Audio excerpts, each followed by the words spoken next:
મહીસાગરની 280 આરોગ્ય ટીમ દ્વારા અસરગ્રસ્ત વિસ્તારોમાં સર્વેલન્સ હાથ ધરાયું।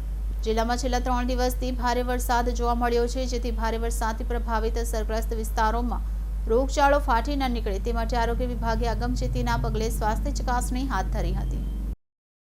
મહીસાગર જિલ્લામાં વધુ વરસાદ થવાથી આરોગ્ય વિભાગ દ્વારા વિવિધ પ્રકારની કામગીરી કરવામાં આવી રહી છે। મહીસાગર જિલ્લામાં કુલ 280 આરોગ્ય ટીમ દ્વારા અસરગ્રસ્ત વિસ્તારમાં દૈનિક સર્વેલન્સ કામગીરી કરવામાં આવી રહી છે, તેમજ રોગચાળો ન ફેલાય તે માટે યુદ્ધના ધોરણે કામગીરી થઈ રહી છે। આરોગ્ય ટીમ દ્વારા ઘરે ઘરે જઈને ક્લોરીન ટેબ્લેટ, ORS તેમજ ક્લોરીન ટેસ્ટ કરીને ચોખ્ખું પાણી પીવાલાયક મળી રહે તે માટે વિવિધ પ્રકારની આરોગ્યલક્ષી કામગીરી હાથ ધરવામાં આવી રહી છે, તેમજ લોકોમાં ભય ન ફેલાય તે માટે જનજાગૃતિ અર્થે વિવિધ પ્રકારની IEC કરવામાં આવી રહી છે, તેમજ અંતરિયાળ વિસ્તારમાં આરોગ્ય કેમ્પનું આયોજન કરવામાં આવ્યું છે। કોઈપણ રોગચાળો ન ફેલાય તે માટે એન્ટી લાર્વા કામગીરી, દવાનો છંટકાવ, ફોર્મિંગ, ક્લોરિનેશન ટેસ્ટ વગેરે કામગીરી કરવામાં આવી રહી છે। Reporter Bharat Khant, city gold news, Mahisagar.